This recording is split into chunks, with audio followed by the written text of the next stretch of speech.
From KUOW in Seattle, welcome to Soundside and welcome to our City Council Position 9 debate. Thank you, everybody, for showing up for this live debate in the KUOW studios. So we have two candidates running to represent the city of Seattle and one of our two citywide council seats. And 2026 is going to be a big year for this council. We got a looming budget deficit, potential federal funding cuts, the continuous threat of, federal troops potentially being sent to our fair city. First up, a familiar name, incumbent Sara Nelson was elected to the Position 9 seat in 2021. She's the city council president and co-founder of Fremont Brewing. Welcome, Councilmember Nelson. Thank you. And next to her, her opponent, Dionne Foster, former executive director of the nonprofit Progress Alliance of Washington, which advocated for a statewide capital gains tax. Foster is also a former policy advisor for the city. Welcome, candidate Foster. Thank you for having me. And thank you, everybody. Welcome our candidates. So before we get started, we're going to go over a few rules for the debate. Each candidate will have 90 seconds to answer a question tailored to them. For most questions, their opponent will then have 45 seconds for a rebuttal or a response. If during a rebuttal, they make a specific claim about their opponent, either by name or my colleague said, or the person over to my left or my right said, you will then be seeing another 30 seconds for response from those candidates. There will also be a lightning round designed for very brief one-word answers at the end. These debates move quickly. We are designing them for busy voters, and there's a clock located right at the back of the room to help keep track of time. If they go over their limit, candidates might hear something like this. Or this. Or maybe this. All right, that is a Washington State Ferry horn, of course, one of our fine seagulls, and a local crow. They all love the clock, so they like us to keep on target. We will not be doing opening statements today, but candidates will get 1 minute at the end for closing remarks. Ready to get started? Everybody good? Yes. Great. So I want to start with a question from a listener who referenced recent reporting by KUOW and ProPublica that for over a year, Seattle paid for dozens of hotel rooms as homeless shelter spaces that then sat empty at the Civic Hotel. David wrote in to say, quote, "We have seen homelessness grow despite millions spent to address it. With news that the city paid for a hotel space for homeless people that was not even used, I would like to know how the next council will address homelessness and what proven effective solutions will be used while also spending efficiently." We'll start with Council President Nelson. Your response, 90 seconds for David. I understand that the frustration behind that question because I was frustrated too learning that. The problem with our homelessness response is that we've got the King County Regional Homelessness Authority and a city response, and we need to make sure that that both agencies are working together or that they're filling different needs. And the fact is that we are not tracking there is no real-time list of the spaces that are available when outreach workers go out to try to help people get inside. And so this is an area of much needed improvement, and I have been pushing to make sure that we are not wasting the public's money on resources while people are sleeping outside. And so I was surprised to hear about that particular case, but that's not going to keep happening again. And I do serve on the King County Regional Homelessness Authority board, and we're asking some very hard questions about the viability of that organization. And you have 30 seconds. Do you want to add anything else about homelessness response and what you Sure. Would like to see happen? Sure. There is a story behind that particular location, and I understand that there's a dispute between the organization that was responsible for the people that were staying there and the hotel owner. But the fact is that the studies show that the best responses, the cities that are dealing with their homelessness problem the best are those that are getting people into shelter right now. It doesn't have to be permanent supportive housing. We're spending a lot of money purchasing building buildings when we need to get people off the streets, out of those inhumane conditions, and give them the tools to get their lives back together. And a lot of times that requires some treatment. Addiction treatment. Thank you. I asked you to keep going, and then you get seagulled. You know what? That one's on me. Dionne Foster, Are there more cost-effective solutions that you think this city could be pursuing that you would like to introduce as a council member? You have 45 seconds for this response. Yeah, when I look at our homeless system, one of the things that I think is really important that we do is work to get more shelter capacity online. I actually live close to a site that has been trying to come online for about 2 years now. It's a city-owned property. So one of the things that I want to be able to do on council is actually review our process for siting things like tiny homes. This is a tiny home village that a community organization has been trying to get sited, and they have just been going back and forth with the city. And we need to actually make it easier to do that so that we can have places for people to go. And especially so that we can have places that are non-congregate shelter, because we know that when folks are offered those, that you're going to see a higher uptake of non-congregate shelter options like tiny homes. So I think it's about making sure that we are focusing on expanding our shelter capacity in addition to having strong oversight. And I think we have to say oversight. The seagull loves oversight. So there seems to be a consensus at the political level that we need alternatives to police in order to deal with serious mental health crises, substance use, and homelessness issues on Seattle streets. But a recent report by the Seattle Times detailed ways that street-level officers, police officers, and the police union have allegedly been undermining Seattle's Community Assistant Response and Engagement, or CARE department. Journalist David Croman found that officer requests for a care provider to be dispatched to a person down reportedly plummeted in late 2024, closely following an alleged claim from a union representative that CARE would be disbanded in 2025. In 1 month this year, CARE Chief Amy Barden counted 70 incidents of officers canceling CARE dispatches or closing a scene before CARE arrived.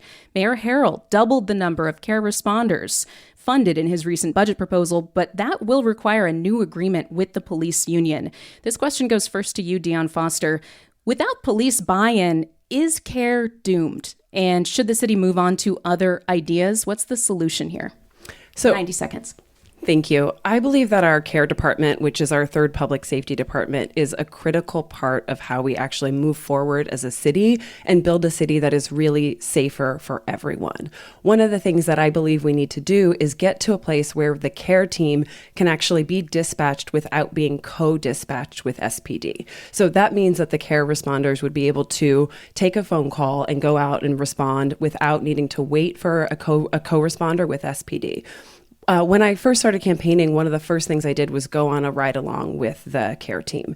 And it is so clear to me that those folks are highly skilled. We are talking about some people who are former child resource workers, former police officers themselves, people who have done really hard things and helped connect people with services. So for them to be able to do their job well, we need to make that change. So I think we are starting to move in the right direction with the idea of putting more resources into that department, but we also need to make sure that they can do the job that they were intended to do by allowing them to respond on their own. We have instances of them already doing those responses without SPD. They can do something called an on-site when they're already out in the community if they see someone who looks like they need their support. So we have instances of them being able to provide those services to people in a way that is safe.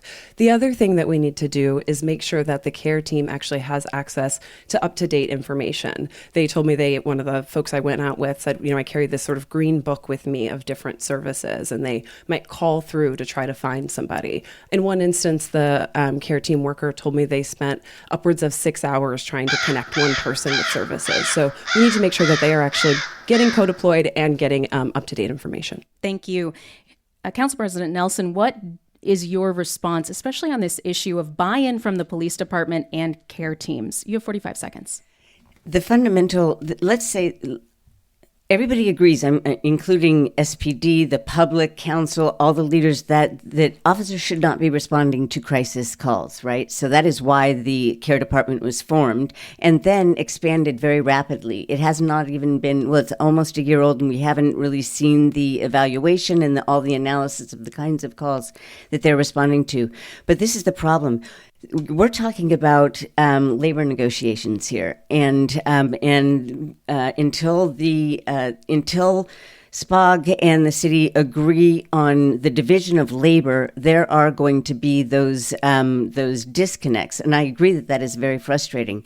And and that is going to be an announcement that's coming soon, I assume. But yes, the goal is not having CARE go out with officers, but freeing up officers' time so that the CARE teams can go out and respond on their own. Thank you, Council President Nelson. My third question is going to start with you, Councilmember Nelson. Almost exactly a year ago, Mayor Harrell signed the Stay Out of Drug Areas and Stay Out of Areas of Prostitution ordinances, most commonly referred to as SOAP and SODA, into law. These passed through the City Council with a vote of 8-1, allowing judges to issue orders preventing people accused of drug or prostitution-related crimes from entering specific areas of the city, like here in the U District or on Aurora. As of about a month ago, Capitol Hill led the way with 41 SODA orders. You and your opponent have sparred over these zones in multiple outlets, multiple debates already this campaign season. Candidate Foster has called SOAP and SODA banishment zones and said that they're not effective for getting people housing or treatment.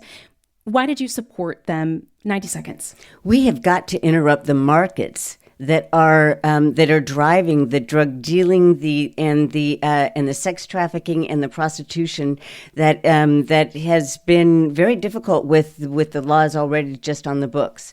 And those SOAP and SODA orders are alternatives to incarceration. They say just stay out of this area. And it requires the cooperation of SPD and also the judges. So it's a lot more complicated. But not doing something else is just a tacit acceptance of the status quo, and that is absolutely not acceptable. When we first discussed this in committee, there was a room full of parents, community members, teachers that were talking about the situation of young girls being trafficked on Aurora, and we all see, if we go downtown, some of the activity that is just pernicious down there, and it would be easier to ask people to stay out of this area where the conditions exist to fuel the perpetuation of those crisis areas. And so I'm a person of all of the above. We need more tools in our toolbox to be able to respond to the violence and the exploitation that's going on our streets. And so those are two new opportunities to really get at the situation without ending in arrest or jail time. It's simply an order to stay out of this area. Dionne Foster, we mentioned your criticisms already of SOAP and SODA. You've also been accused in the past in other outlets and other debates of not having specific proposals proactively offered and criticizing, something that's being tried as a solution. What is your response to that? You have 45 seconds. Yeah, absolutely. So, I've actually been very clear that there are solutions that have been put forward that can work, right? So when we look at what's happening, let's say where one of the one of the SODA zones is in the CID, they're in Little Saigon, that community has come together to put together a plan which is called the FDEP Action Plan. That plan has a number of tenets in it that are focused on making sure that the parks are activated, that are making sure that there are people walking around. They have community service workers that they want out there. They are asking for place-based interventions and treatment that should show up in their neighborhood. So there are solutions that are there. Similarly, the audit report that came from the city was clear about saying we should have place-based interventions, but that a banishment zone is not going to be effective. And I think very much if we're looking at what's happening and that's time. Thank you. Do I have an opportunity? When do we have a... If you would like, you can have 30 seconds. We'll also give 30 seconds back to Dionne Foster. Go ahead.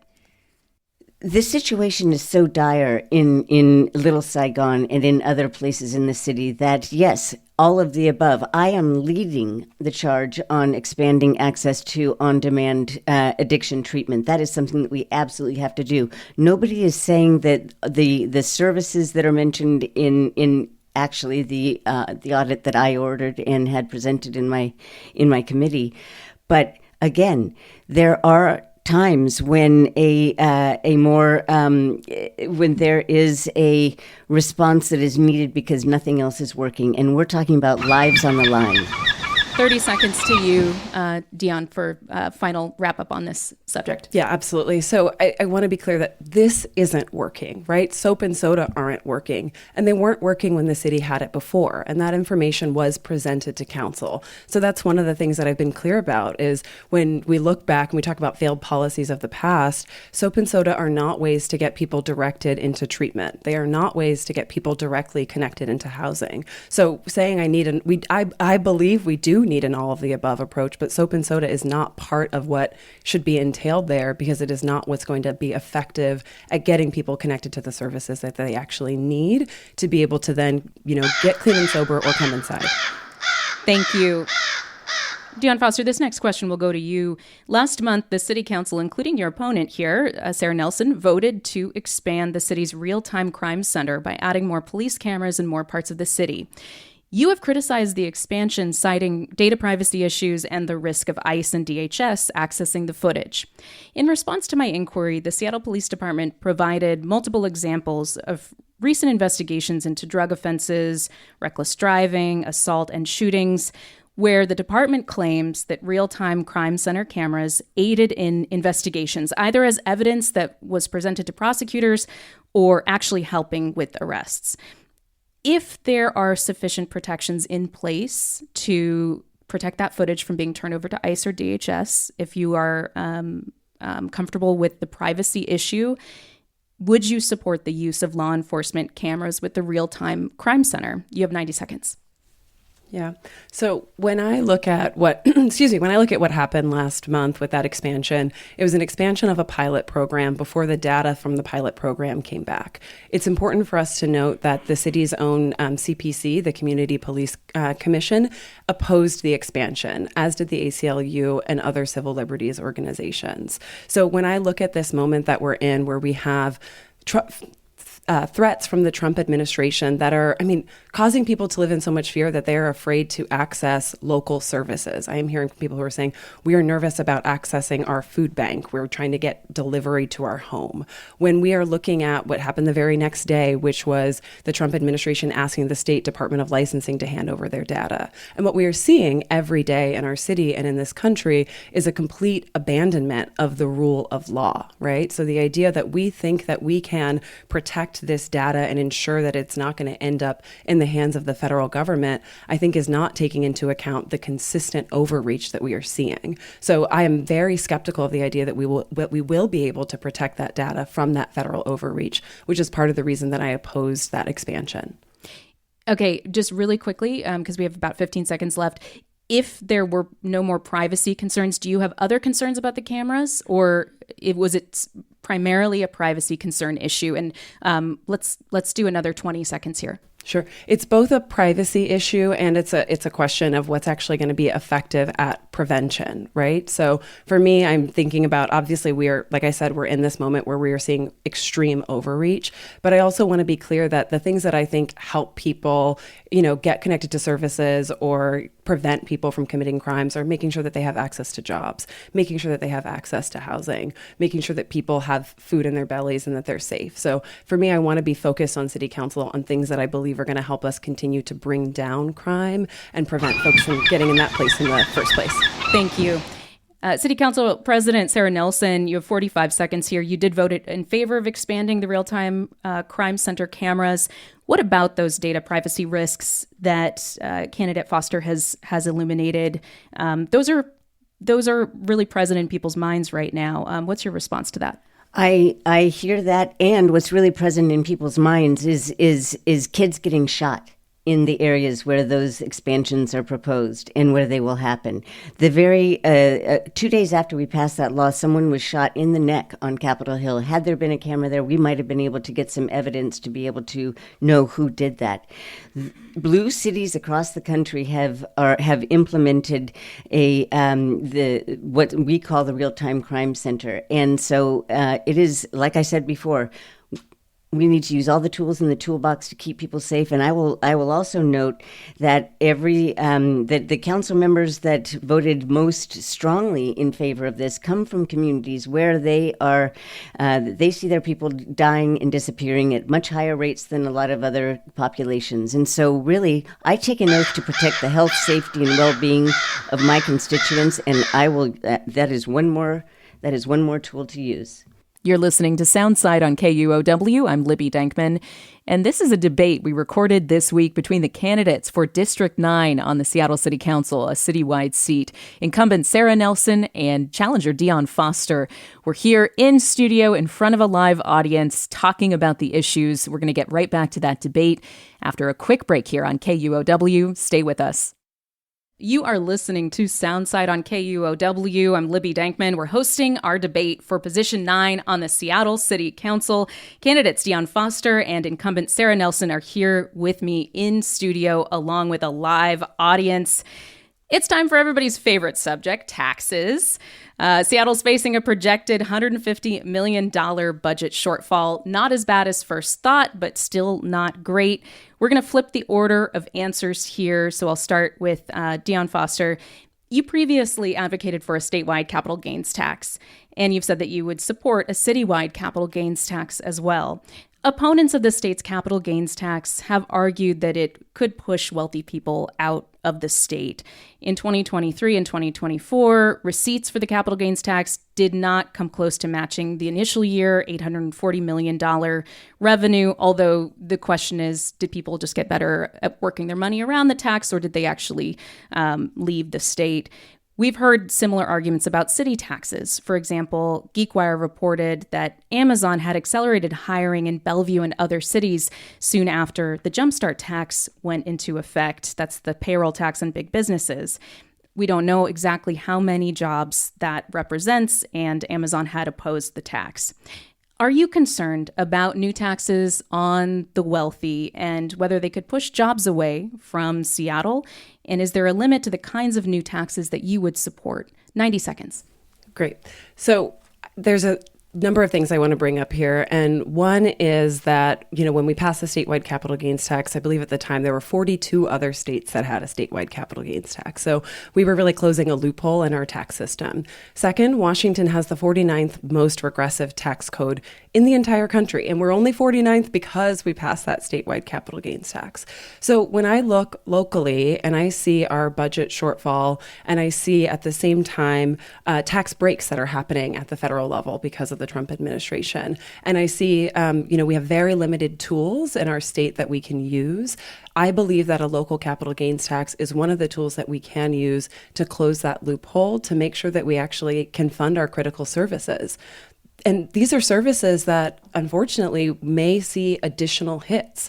We are looking at people who are being pushed off of Medicaid and Medicare right now. We are looking at people who are losing access to EBT because of changes at the federal level. So I want to make sure at the local level that we are supporting smart new revenue solutions that can help make sure that our city stays whole. And one of the things I'll just highlight again is, at the same time we may be looking at these new sources of progressive revenue locally, these are folks who are also going to be experiencing tax breaks because of the changes at the federal policy. So I think it's important that we are clear about our need to protect our most vulnerable residents when it comes to the next 4 years.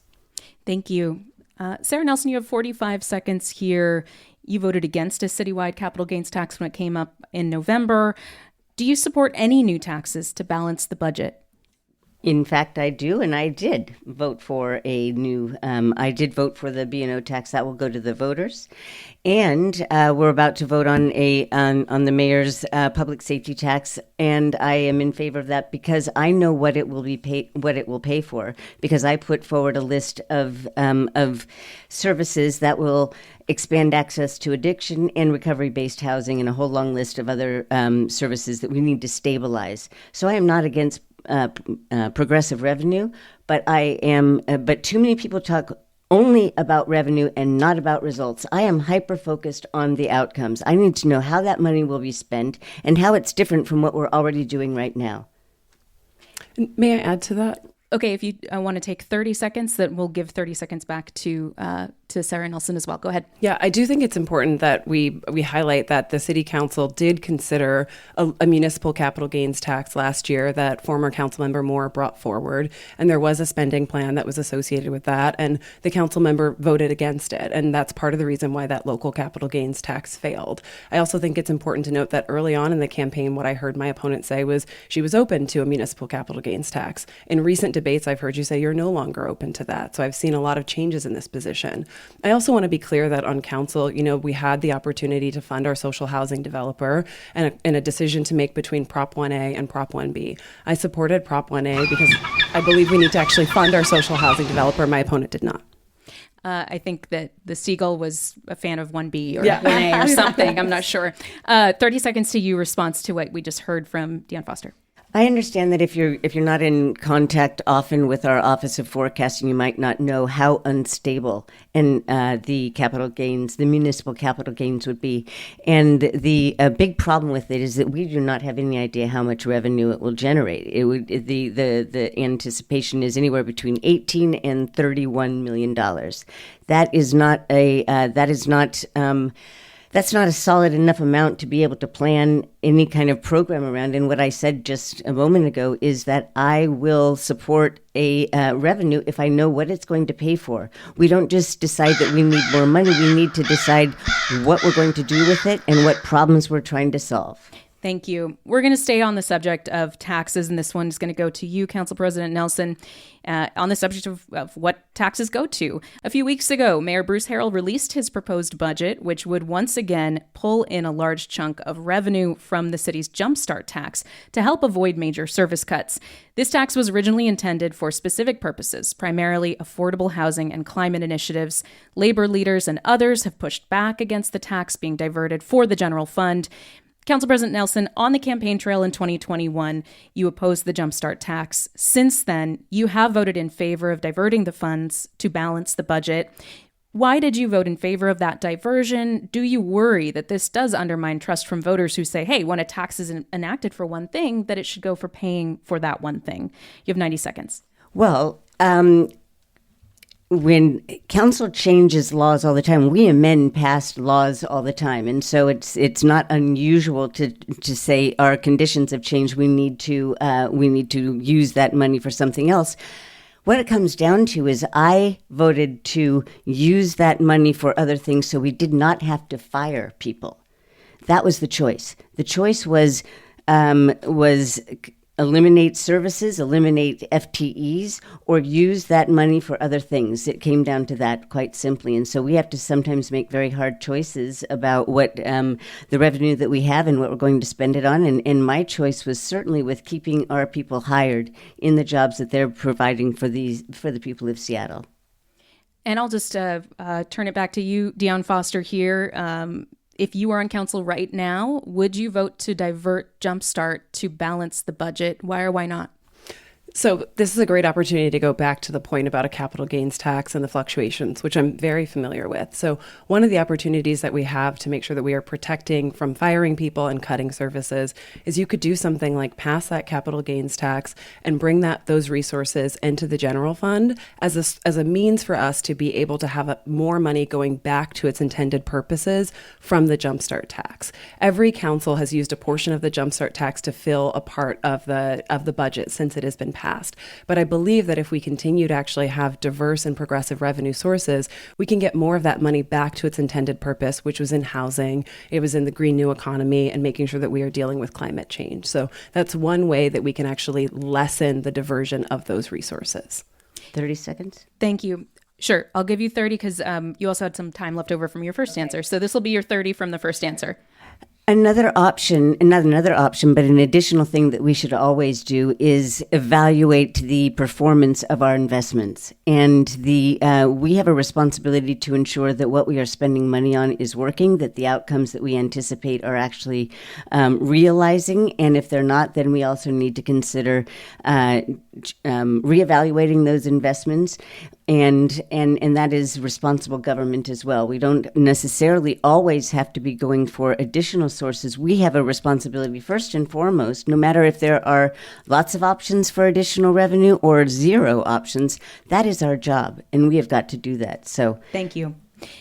Our next question coming from a listener named Margaret, and it gets to the management of council meetings and public comment. Quote from Margaret, during Councilmember Nelson's time as council chair, there have been several council meetings where longstanding norms of extending public comment time on contentious issues were not followed. Comments were cut off, and unhappy residents who had come to speak left even more unhappy. In some cases, the chair chose to move the public in-person council meeting into a private Zoom session. How does the council president view the public's right to speak and provide input to city council's work? Council President Nelson, I want to give you 90 seconds to respond to what Margaret has to say there. I totally understand her point, and that it is my responsibility to ensure that everyone can speak and that everyone has equal time, and that we also get through the items on our agenda. And when the behavior gets disrespectful, when people are yelling down other people, then and when my efforts to restore order do not succeed, then I have to consider moving our meeting to another location in order to finish our business. There was one meeting where we were waiting. There was a very important thing on our, we were going to honor George Fleming for all the work that he had done on affordable housing. And there was a group of protesters that refused to let us go forward with our meeting. And so that was one of the cases where the things got pretty tense. But I have a responsibility to ensure that everybody can have the equal amount of time. And then when the commenters were preventing other people from speaking, yelling on top of other public commenters, yelling at city council members, there is a point at which I have to decide that order cannot be restored within the chambers, and we had to continue by Zoom in our offices. Thank you. Dionne Foster, I want to give you 90 seconds for a slightly related but different question here, and that has to do with the work of the council and the deliberative process. You identify as a progressive. During Seattle's years with a more progressive makeup of the city council, the word Seattle process got bandied about. This was a criticism and also kind of a loving term in some cases. Basically, things moved kind of slowly. Lots of dialogue, working groups, surveys, meetings, pilots. Everybody's voices were heard, but sometimes it took a long time to get to a decision. Do you like the deliberate and inclusive nature of the Seattle process? Or is there a time and place for pushing things through more quickly, if a little less thoroughly discussed? 90 seconds for your take on that. Sure. And just going to the previous question, I think it's important to highlight things didn't just get tense at council. People were arrested for protesting and for speaking in council chambers. So I think that's an important thing to clarify. So, yeah. If you want to take 30 seconds, we're just going to have to go back and forth if we're going to make a claim about the previous answer. So you want to take 30 seconds to respond to that, and then we move on to the Seattle process question. Is that okay? Sure. So start that over. Okay, got it. So I think going back to the previous question, it's important to note that there wasn't just things getting tense at council. There were people who were arrested for protesting at council. And, I've certainly seen people come to City Hall and be very vibrant and excited. But, this is a city where I think we need to make sure that we are protecting people's First Amendment rights, and that includes their right to protest and to speak in dissent. 30 seconds to you, Councilmember Nelson, about specifically people getting arrested at council, police being called. One's First Amendment right does not include the right to disrupt a meeting and to prevent our business from going forward. And like I said before, there were many items on our agenda that we had to get to, and we had to honor George Fleming's family. And so, and there were some very aged people that had come to that meeting, and there were council members that were expressing fear. And so, yes, we had several recesses, and that was the end result. So sometimes we have to, continue on in whatever way we can, but one's First Amendment rights do not extend to disrupting a meeting and preventing other people from from speaking. Thank you. Candidate Foster, back to the question about the deliberative process and the sometimes critical and loving phrase of the Seattle process. What is your take on consensus versus action?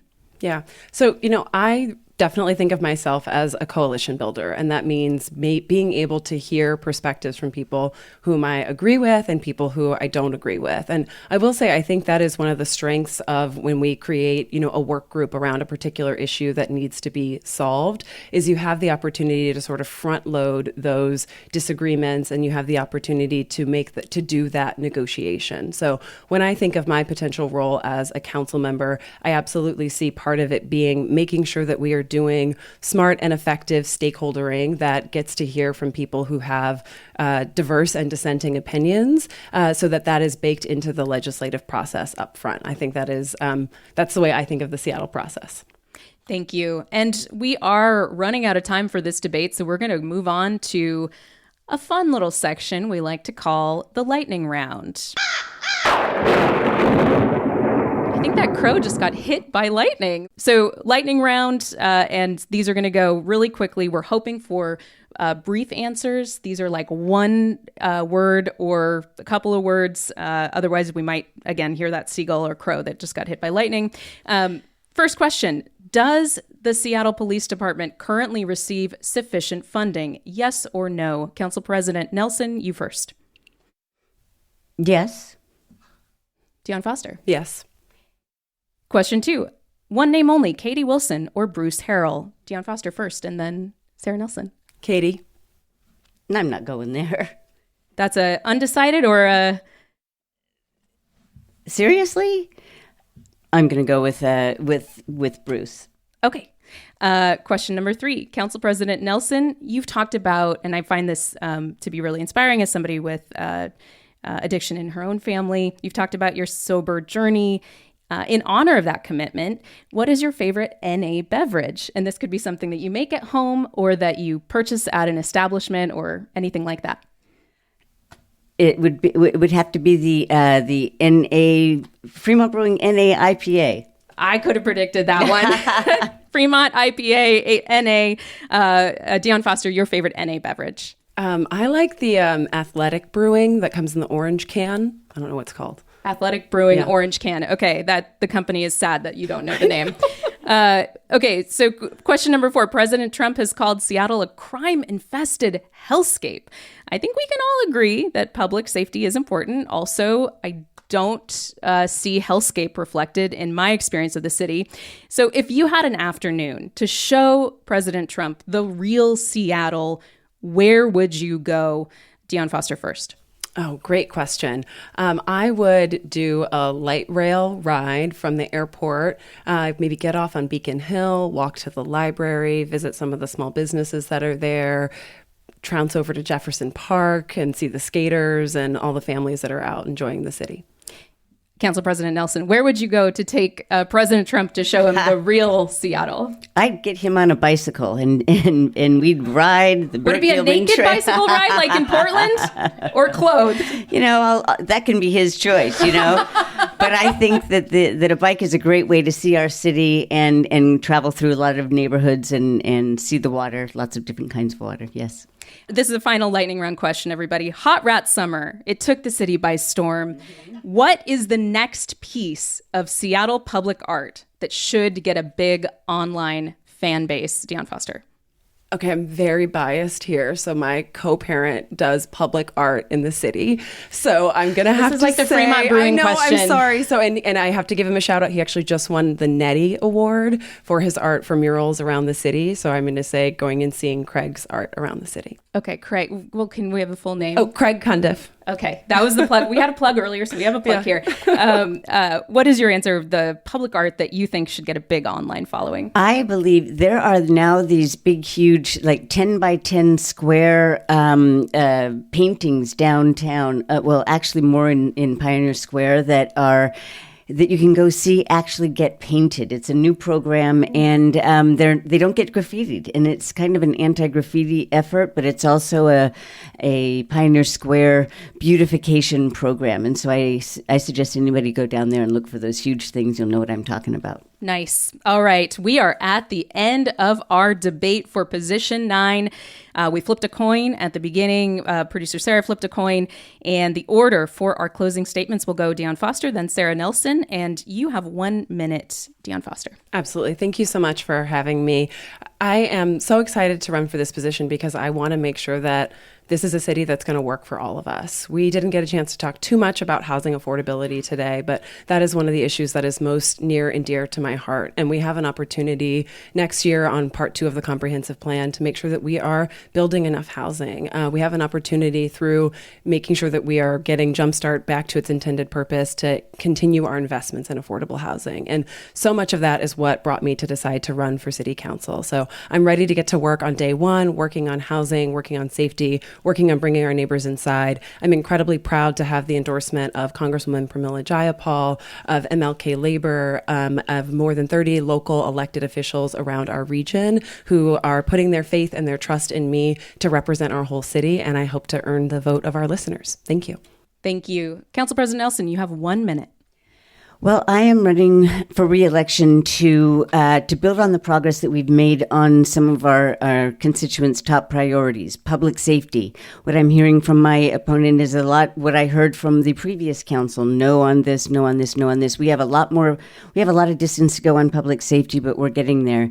I am excited to continue my work to expand access to on-demand treatment, because that is fueling our public safety and our chronic homelessness problems, and I'm leading on that.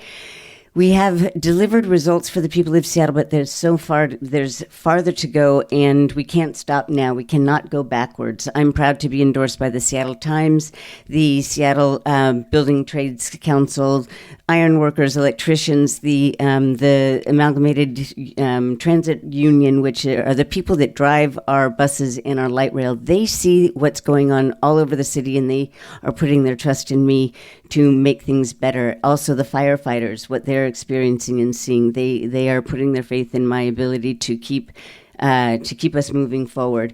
And then I have other, check my website to go see the long list, including, Senate Majority Jamie Peterson, etc. But I am looking forward to continuing to build on the progress and make the city safer, better, and more equitable.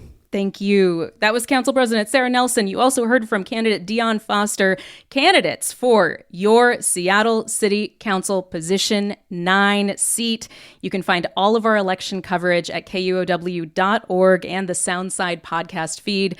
I'm Libby Dankman. I'm so pleased that we could have a live studio audience. Thank you, everybody. Thank you to our candidates. Thank you so much for being here. And happy voting, everybody. Thanks for listening to Soundside. This show is only possible because listeners support us. If you're able to give right now, please check out the show notes for a link to donate.